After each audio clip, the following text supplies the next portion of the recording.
What's going on, Knights? It's number 3 of the Saturday Hobby Dev, whatever you want to call this, Balmoral 2D Baseball. We're working on a Godot 3 project. Godot, Godot, whatever you want to say. As you can see, if you're really closely following this, I ended up working on these naming conventions over here, and there was a lot of things to consider, and I'll be honest, I'm not quite happy with where it's at yet, but it's much better than it was. There's a lot more standardization, and I kind of wanted to cover why it looks like this.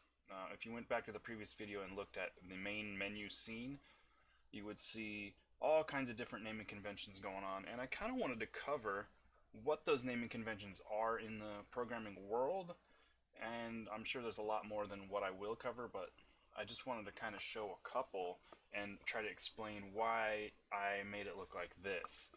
So we'll just go ahead and let's just cover the types of cases, I guess, that you can see for now. Show notepad. Natural, sir. Thank you, Hal. You are welcome, Captain. So there's a couple of types of casing. One of them is called Pascal case, or Pascal case. I don't know how you pronounce it. So what that one looks like is for naming conventions or variable names or anything like that. Is going to be all caps for the first and for the first letter of every word, and then they're all just connected. That's perfectly fine. It's okay. And there's also camel case, which is first letter not capital, and then everything else after that is capital. Kind of almost the same as Pascal, whatever you call it, case. And then you've got something called kebab case, which if you think about a shish kebab, that's what it looks like. It's dashes in between everything. I'm not a fan of kebab case because I'm not sure why. To me, the dash can be used for so many other things. It's a minus sign, and it's an operator for if you're adding variables, like if you were to say variable x minus equals. It just blends in too much to the code for me. I don't like it. So I don't use kebab case. There's also snake case, or some people call it underscore case or something like that. I call it snake case. It looks like a snake to me. That's all lowercase with just words underneath, or words in between, and the underscore just basically makes the space. I like this for a couple of reasons. One is you don't have to worry about any caps anywhere. So you don't have to ever get confused. Am I using Pascal case? Am I using camel case? It's all lowercase. You never have to worry that your variables might have a possible capital in a certain place. I really like that. Which is why, if you look here, everything's lowercase. Love it. It makes it so much simpler. But there's also another thing called Hungarian case, which I've kind of implemented a little bit too. And what that is, for example, if I had an integer variable, I would put an I to let me know throughout the code that this type of variable is an integer, and we would just call it whatever it is after that. So I would know everywhere in the code that this is an integer and it's a number of things, or whatever it is, number of enemies, whatever I wanted to call it, but I would know that it's an integer, and that's the key part of the Hungarian case.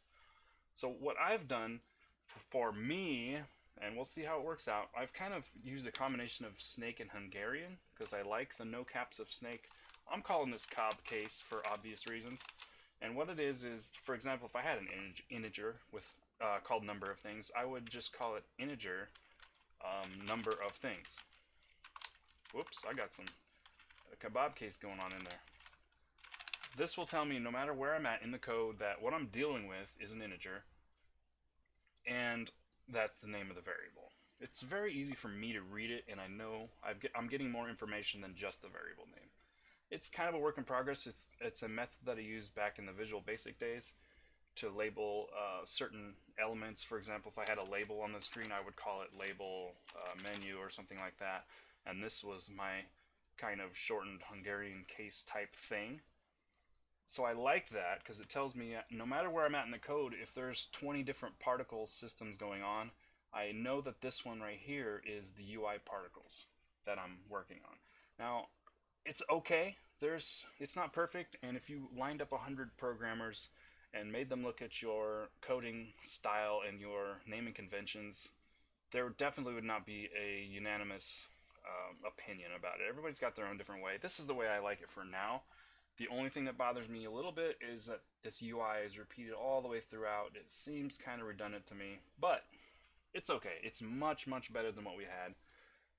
So that's all I wanted to say about that. I also have done a little bit of work on the menu. I know I was going to work on the batting simulation a little bit, but I kind of got sidetracked by the variable naming conventions, which I have not spread this to the other scenes yet. I've got a lot of other scenes to work on that with.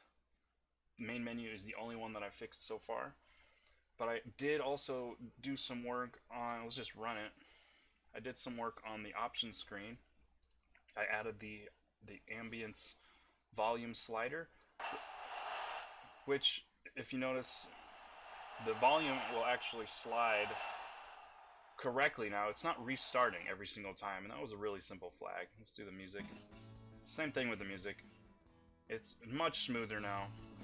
Now, there is this kind of bug, in my opinion. It's a bug. It's just a bug. Where you go from max, right? That makes sense. Maximum volume. You slide down, slide down, slide down. It's all good, all good. But then you get to about 70, and then it just goes off. And that's because of the way I'm converting the decibels to a readable number for the volume. That's another thing to work on. But it's much better than it was. So that's all I've done for this Saturday. I've got a lot of other projects going on, but I want to make sure I do a little bit of progress on this every time. That's as far as I'm going to go today. But we'll see you next Saturday. I hope you guys learned something.